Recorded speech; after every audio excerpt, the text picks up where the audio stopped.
There's no denying it, holiday shopping season has arrived. Which brings us to David Yurman, America's foremost luxury jewelry brand. Its new campaign, Create Joy, Give David Yurman, celebrates life's small wonders and the magic of the holiday season. To create it, David Yurman partnered with the Savannah College of Art and Design's SCAD Pro Studio program to create the brand's first extended reality project. Together, they merged the real and virtual worlds to create an immersive environment that pays homage to David Yurman's home and perennial inspiration, New York City. Experience the holiday magic at davidyurman.com.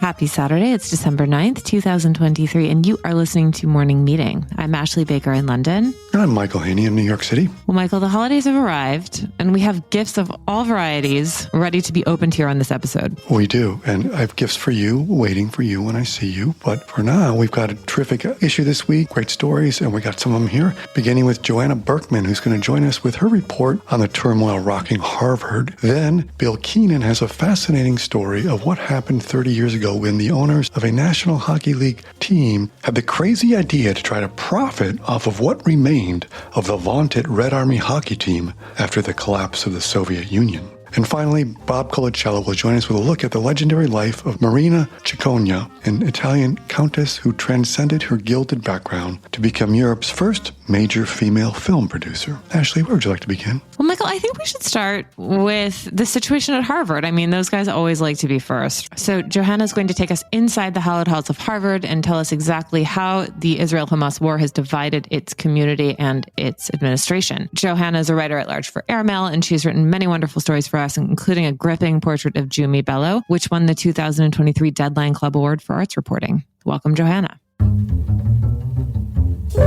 Hi, great to be here, Ashley and Michael. Okay, so before we get into the nuts and bolts of what's happening at Harvard, tell us a little bit about the anti-Semitic incidents that happened on campus in the wake of the October 7th Hamas attacks. Sure. To go back to October 7th, during that actual day, as the events were still unfolding, more than 30 Harvard student groups together put out a joint statement blaming Israel for all unfolding violence. This made news ultimately globally and certainly on campus by so many students and faculty, people in the Jewish community, as well as the broader Harvard Jewish community of alumni, did not take this well at all, to put it mildly. Many felt was brutal, unfair, in the extreme. And how did the administration at Harvard respond in the wake of these initial actions? Well, in terms of their public stature, the statement was put out on October 7th. The Harvard administration did not put out a statement until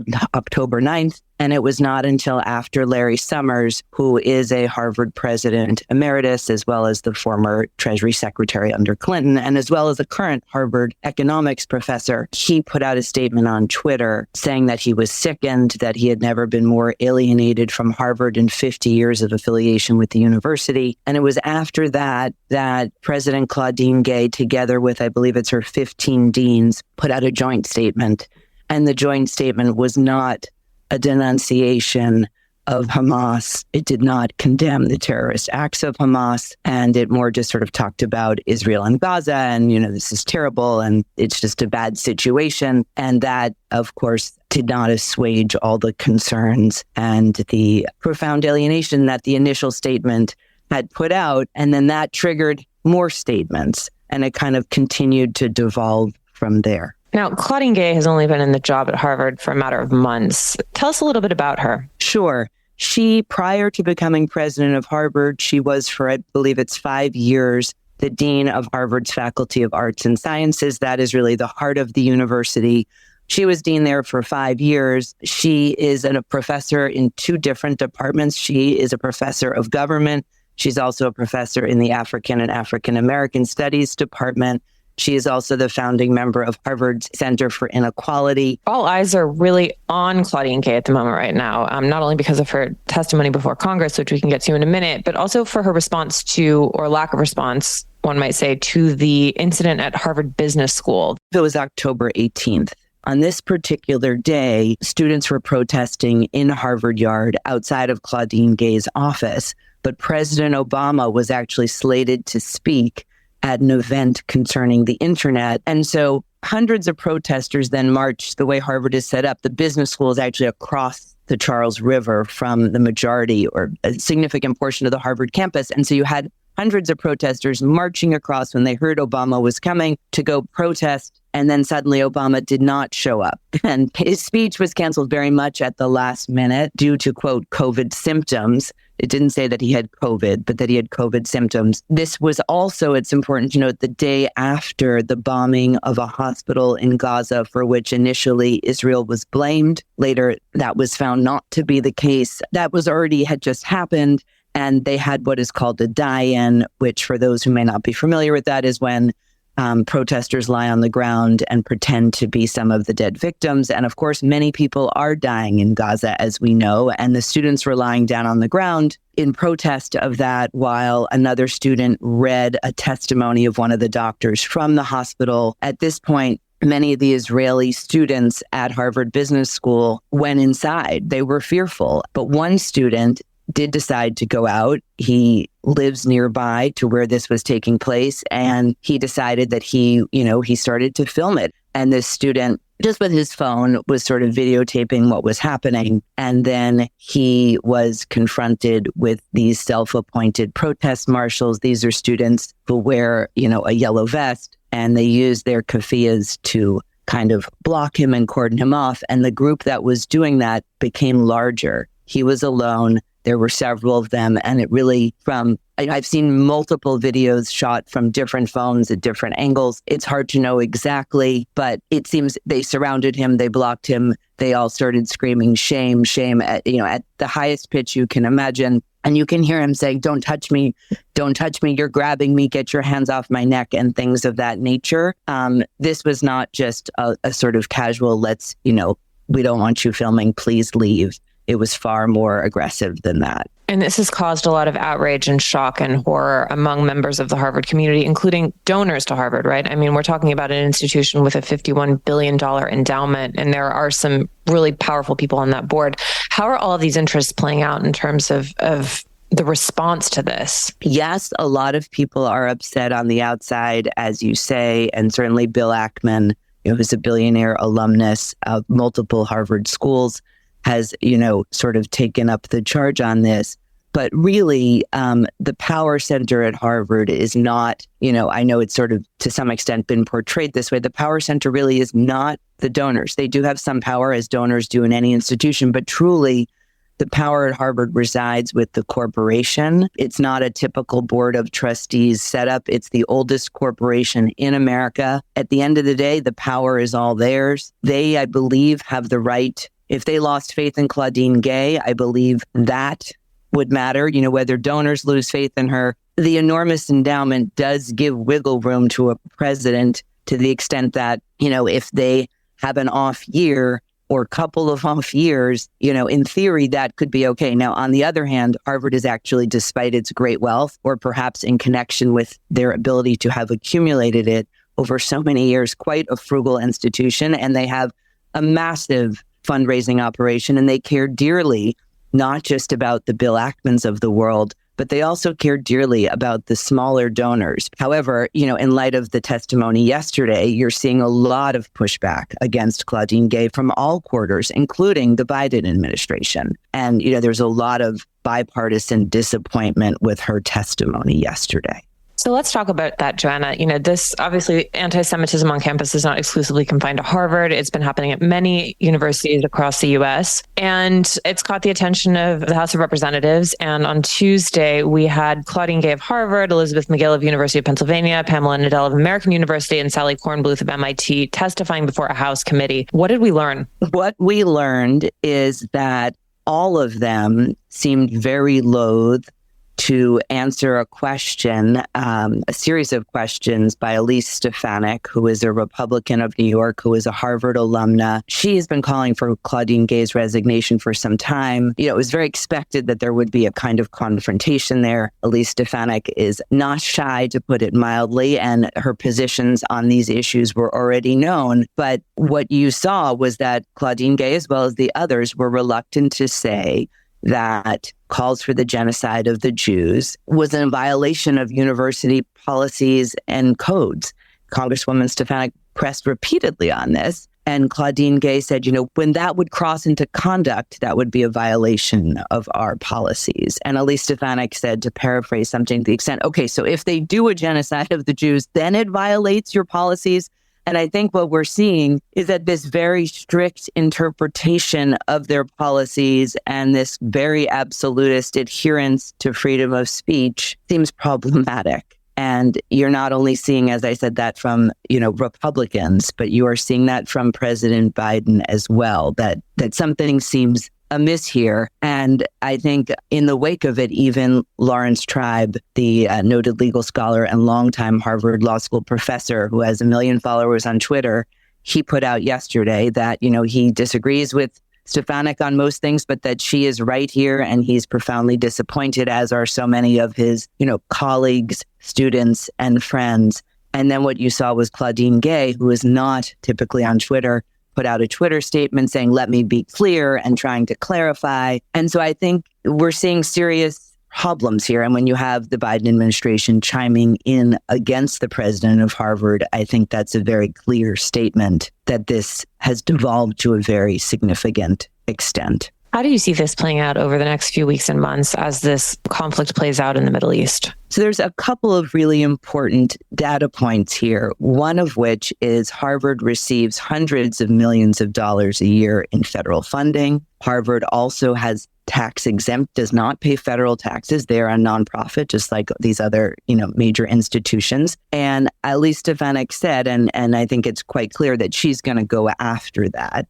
If Harvard is violating Title VI, which is the kind of anti-discrimination, you can't discriminate on the basis of an ethnic group or anything like that, that could imperil their funding. Certainly their tax status. I mean, how have they accumulated $51 billion beyond the fact that people give very generously at all different levels to the university, and they tend to invest it very well over time, though they certainly have had many disappointing years. They've done a very good job overall. They have tax exemption, and they've had that for a very, very long time. And that has very much helped them to accumulate their vast wealth. And so those are two, I would say, of the most significant pressure points. And I think you will see the Republicans pushing on that. You may even see it from the Democrats as well at this point. That's unclear. The other thing, and it's connected because it also has to do with the law and it also has to do with Title VI, is I do think we will see a wave of litigation coming in the near term. As I show in my story, the issue of anti-Semitism at Harvard is a long-standing one that has been developing and festering for many years. To what extent do these universities have true ideological diversity? Probably not so much. And I talk about that in my story because Claudine Gay did testify that Harvard has this robust free speech culture and, any idea is entertained. And I would argue that's not quite accurate. She's not telling the full picture there. And as I share in my story, what Claudine Gay did not share was last year, Harvard College did a survey of its graduating seniors. And there were 3 questions about free expression and how did you feel? Did you feel that you could discuss controversial topics with your peers? 39% said yes. Did you feel you could discuss controversial topics in your classes? I believe it's 37-ish said yes, from what I understand. And this data comes from the dean of the college, Rakesh Khurana, I believe has been dean of Harvard College for about 10 years. So he has been there for quite some time. And when he shared this data on a recent phone call just a few weeks ago with Harvard volunteers, he said, before he shared the data, in answer to a question about, how do you handle, free speech and how do students engage with controversial topics and how do you balance all this? He said, Houston, we have a problem. Well, Joanna, thank you so much for this great reporting and analysis. Such an important issue. And I have a feeling we'll be talking to you about it again very soon. Thank you so much for having me. Such a pleasure to be here as always. Thanks, Joanna. Take care. Bye-bye. Well, that's a story that's going to continue to develop. I mean, the takeaway from this, Michael, for me is I'm just really glad I'm not a university student anymore. Yeah, or a university president. Yeah, no kidding. Either side of it. Yeah, it's like you get the $1 million salary, but you're in the front page of the newspaper for everything you're doing wrong all the time. Yeah, it's kind of like being cross-checked by 5 hockey players, getting your face slammed against the boards. Which reminds me of our next story, a crazy one, courtesy of our chief operating officer here at Airmail, Bill Keenan, who also, I should note, played hockey at Harvard. Yes, indeed. We've got Bill Keenan here. One of the things I love about Bill, he's truly our jack of all trades here at Airmail. He's our chief operating officer, 1. He's a former professional hockey player, another. He's a Wall Street guy, that's a 3rd. And then he also has written 2 books, once again, making the rest of us look bad. We are very happy to have Bill here to tell us all about what happened when a bunch of sports lovers and hockey aficionados from Pittsburgh set up shop in Russia in the 1990s. Thanks for having me. All right, so I love your story this week. Takes us back 30 years to a time when sports was different, the world was different. Tell us about this idea that the Pittsburgh Penguins, sort of fresh off a Stanley Cup, had about how to maybe take advantage of shifts in the geopolitical world. Yeah, so this is about 1993, and the owners of the Penguins at the time, Howard and Karen Baldwin, and their partner Tom Ruda, were approached by someone who was interested in helping out the sort of flailing Red Army hockey team. The Red Army hockey team they've had this dynasty from the 70s and 80s. It's the Miracle on Ice team. And when the Soviet Union fell, the government no longer supported the team. And so everything was sort of in disarray. But you had this incredible talent, this breeding ground for literally the best hockey players in the world, but no money coming into the Red Army team any longer. So they saw an opportunity. The Baldwins and Ruda saw an opportunity. And so they bought for $1 million, 50% of the CSKA Red Army hockey team, and basically decided they think there was sort of an opportunity to have a pipeline for the Pittsburgh Penguins in Russia, and an opportunity like all the oligarchs that are over there trying to make money in this sort of crazy time. They saw an opportunity to make a financial profit. That was the impetus. Unlike oligarchs, though, they're not getting natural gas or things that actually have some value. Their path to perceived riches takes a little bit of a twist, right? So tell us, they go over there and maybe they should have followed their noses a little better, as you detail in your story, because it's not quite the machine that they perceive it to be, right? No, absolutely not. So, of course, they saw opportunity in Russia, but what normal human being that's American who knows anything about what's going on would actually want to go over there? So they found this guy, Stephen Warshaw. He was early 30s. He was a marketing whiz. The way I spent a lot of time talking to him, something that he's good at. And his tactics didn't really work in the U.S. because they were so outrageous, but he was a perfect person to send over to Russia because there were no rules. So this is a guy that doesn't operate within the confines of kind of normalcy. So it was a perfect place. He jumped at it. He was single. He was excited about it. And so he says he sees the world through his nose. And his description was, Moscow was an olfactory nightmare for me. And he spent a lot of time sort of doing his diligence, trying to steer clear of all the hurdles. And these were hurdles like the mafia, like people with shotguns that were kind of patrolling the streets. I mean, this was lawless Russia at the time. And so he was tasked with, there's tremendous talent on the ice, but no one's coming to the games. And so in order for this venture to actually be successful for the Penguins, they needed to get butts in the seats. And in order to get butts in the seats, he said, what attracts a crowd? Craziness. And at that point, there was no marketing around the team. And so he sort of started sniffing around, and he found in the basement of the rink, there was a strip club. And one of the first things he decided to do was offer the strippers a little bit of extra cash if they would go dance during the intermissions of the games. And the way he describes it is he wanted to make it fan friendly, and he was learning Russian at the time, and he wanted them to act in unison.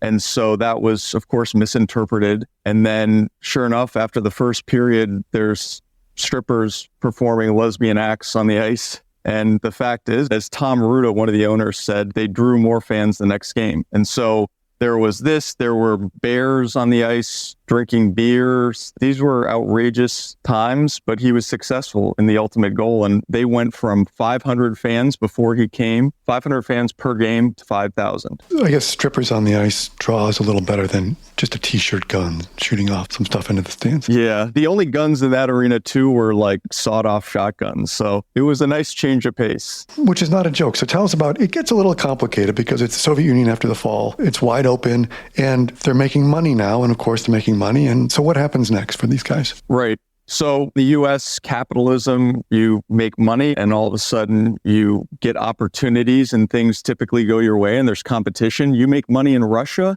and that draws a crowd, guys with ski masks, guys with shotguns underneath their jackets. It draws the wrong crowd because when people see money coming in and there's zero boundaries and no laws to govern anything, it's a free-for-all. But among all these things, real American dollars were coming. Western money, Coca-Cola, Nabisco. I mean, all the big companies saw an opportunity to get in front of Russian eyeballs and this new supposed free market. So when you get these huge sponsors and these big multinational conglomerate companies coming and sponsoring, of course, all the local mobs are going to say, wait a second, that's our money. And it's our money because we have more powerful guns and bigger mob bosses than you do. So at these games, you'd have the crowd, and then up in the skyboxes, the sponsors, the Coca-Cola executives, and all these guys that would come. And then all of a sudden, it was literally at gunpoint, the mob would come up and say, I'll be taking that seat from you, and I will be taking all this money. So you can imagine this was short-lived. It was successful, but it ultimately failed for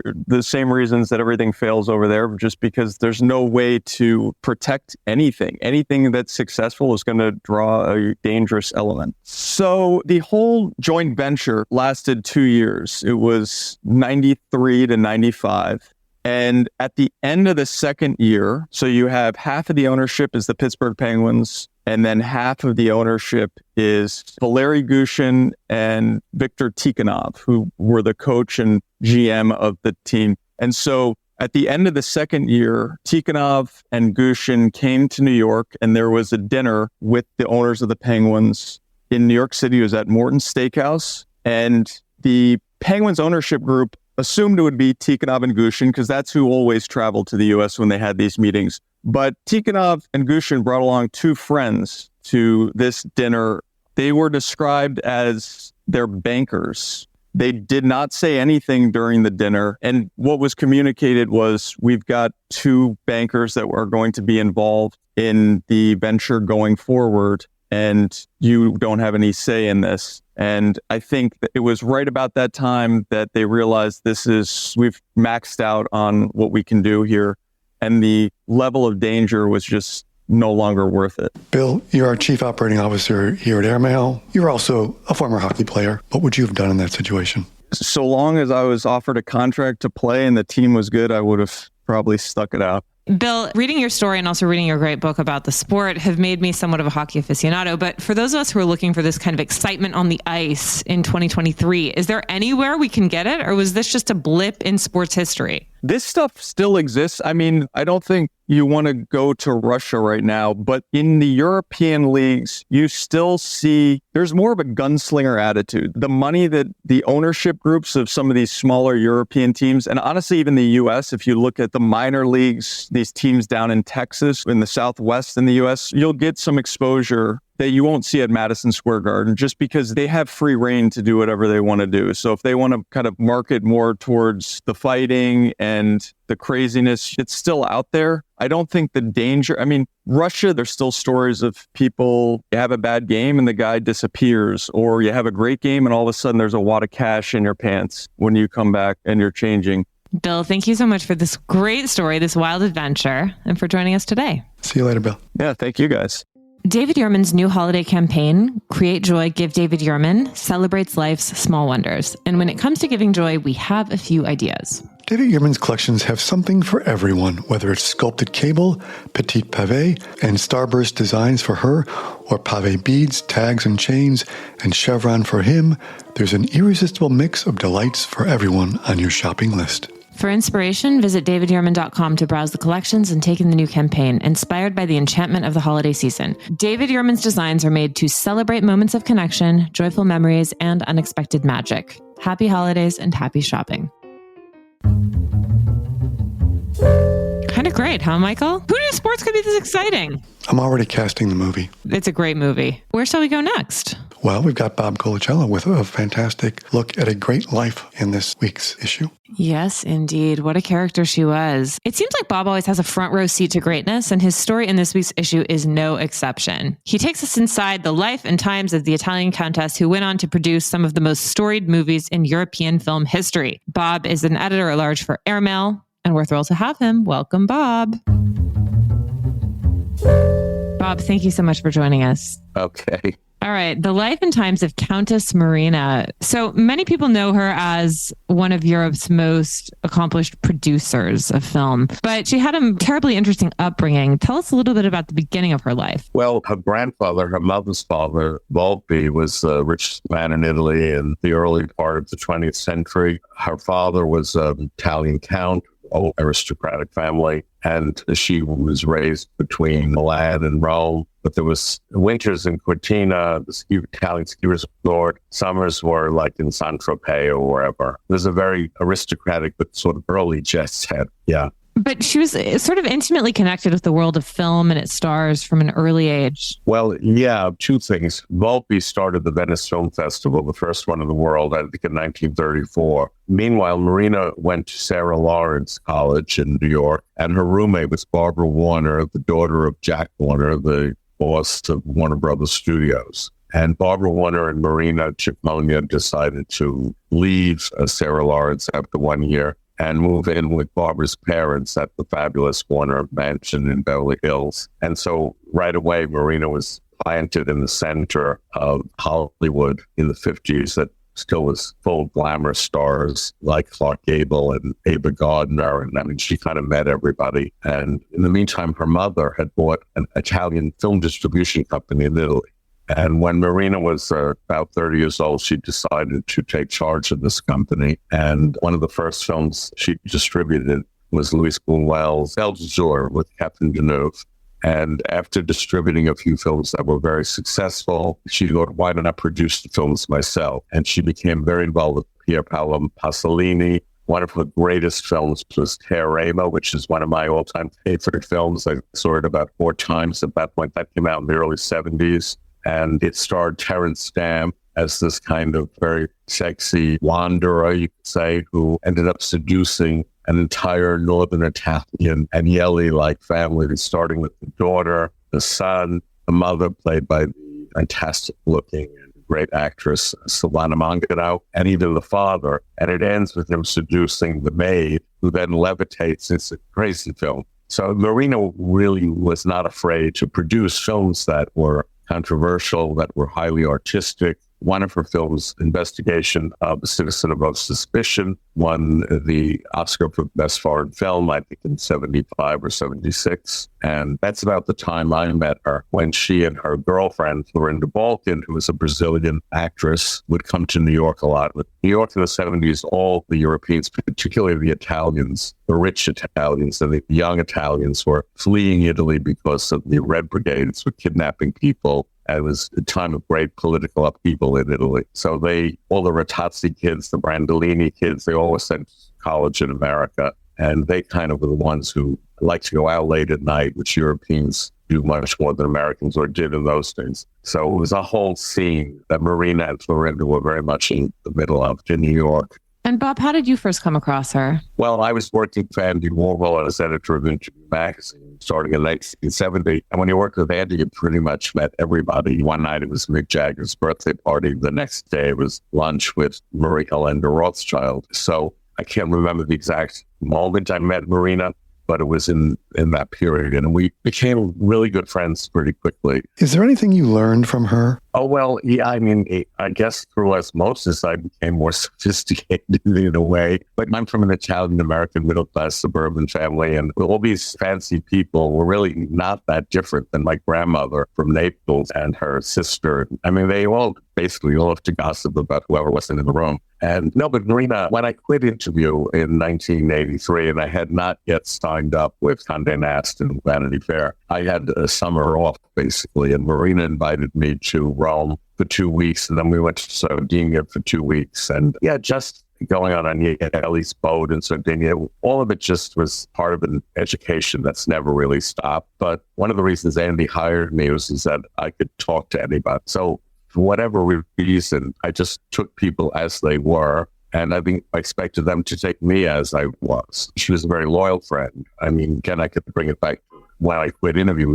I thought some people would kind of drop me because they were, in a way, using me to get to Warhol. But it didn't really happen. But Marina was extraordinary in her loyalty. I think what made her special is she was so ahead of her time. She was the first female producer in Europe. She was quite open about her relationship with Florinda, but at the same time, she could make a big deal of it. And I think the thing that set her apart, particularly in the milieu she came from, was she was highly intelligent and that she did something with this intelligence. I mean, you don't get to produce films with Pasolini unless you're like as smart as he is in a way. And she just had a way of summing up things, judging people quickly and correctly. She wasn't mean-spirited, but if she didn't like somebody, she just had a hard time hiding it. She could be a bit arrogant, a bit grand. She could revert to, I'm Countess Chiconia. I guess it's the complexity of her, but really everyone I talked to for the piece, like Paloma Picasso, Reinaldo Herrera, who was her friend going back to their teenage years, they all remarked on her intelligence as something that really raised her above the kind of idle rich, the idle aristocracy. Among European and English aristocracy, working was not considered the thing to do. It was considered like beneath, but Marina never had that approach. I think she was a pathfinder in a way, but she just did it. She wasn't protesting. She wasn't, and maybe the approach was different, but the result was not different. And I think there were today a lot more Marina Cicconias out there working in various fields and rising very high levels than there were in her time. I mean, I think she stood out. Well, she sounds like an incredible person, Bob, and thank you so much for sharing your experiences with her. Well, thank you. I love airmail. I love being in airmail, and people are talking about it more and more, and that makes me happy. Well, we're happy to have you here, Bob. Thank you so much, Bob. Okay. Michael, what do you make of all of this? What I make of all of it is kind of wish I knew her, kind of wish I moved in those circles. And that's why I'm always grateful we've got Bob here. If you can't be moving in them, you've got someone who is moving in them and can tell us everything that went on. It's a good reminder. I want to watch a lot of her movies. I mean, she was like at the epicenter of greatness. Belle de Jour. When's the last time you saw that? During lockdown. Oh, fine. That's you, Michael. I can't watch it. Every time I watch it, I order another pair of Roger Vivier shoes. It's like bad for my bank account. Not doing it. Oh, I love the pronunciation. Roger Vivier. Absolutely. I mean, we're very continental over here on Morning Meeting. Mm-hmm. All right, Michael. Well, it is the weekend. Now that we've dealt with hockey, anti-Semitism, and dead countesses, surely you've got something else you can recommend to us. I do. And it's a movie I love, and it's a good holiday thing. You talk about the holidays being here, Christmas. Have you heard of or seen The Holdovers, Ashley? No, I've read so much about it, though. We've done a couple stories in Airmail about it. Tell me, how did you find it? I think it's great. It's a new film by Alexander Payne, who did Sideways, and it brings back Paul Giamatti, who sort of broke through in that film some years ago. This is a film that I think is going to have a long life this season and probably pushed into the Oscars. It's a fantastic story of Giamatti plays this cranky teacher at a prep school in 1970 up in New England. And the title refers to the kids who cannot go home for the holiday break. They're holdovers at school. And obviously he's got to babysit them. They've got nowhere to go, but he soon forms this bond with a couple of kids. And I won't reveal too much of where it goes, but I thought the writing's great. The acting's fantastic. Very funny, very poignant. And it reminds me of the kind of films it's been said that don't get made very much anymore. Very character driven, small, but it's got a fantastic heart. And I loved it. It's called The Holdovers. It's in theaters right now, but it's also streaming on Apple. Did you read, Steve Cabarino did a great story in The Issue for us a few weeks ago about how The Holdovers is one of those movies that it's not a direct adaptation of a Salinger novel, but it sort of could have been. Did you find that to be the case? Like, were there Holden Caulfield vibes running through throughout? I mean, to me, it's got Holden Caulfield, but it's not a 50s thing. It's just that, to me, it's more of that 70s. It's got, even the trailer they cut for it has this kind of retro feel to it. So I would say it's got that Holden thing. It's got a bit of like, almost like Ice Stormy kind of thing. And even, like I said, like those late 70s, early 80s coming of age films. I thought it was terrific. Well, I love it. Well, thank you all so much for joining us. We'd like to give an extra special thanks to our sponsor, David Yurman. Michael, will you please read us out?